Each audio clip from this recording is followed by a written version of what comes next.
အဲ့ဆို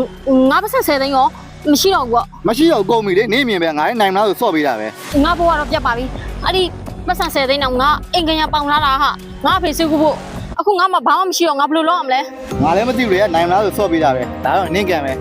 ငါသွားတော့မယ် ဟာ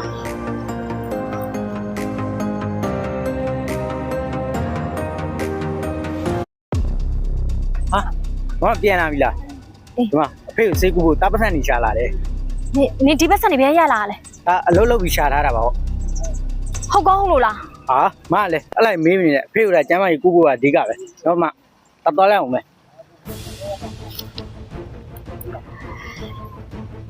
ငါဒီပတ်ဆက်10သိန်းနဲ့ဒါနဲ့ဆိုငါအဖေစိတ်ကူးလို့စင်ပြေမှာအခုငါခိန်းဆော့လိုက်ရဒီ9သိန်းနဲ့ငါဘာလုပ်လို့ရမှာတော့မျိုးကိုပြောသွားတာ तू ကရှုံးပေးရင်ထပ်ပေးတယ်တဲ့ငါဒီ9သိန်းကခိန်းဆော့မယ်ဟာ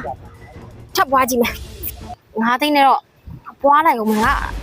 ပတ်စံပြန်ရအောင်လို့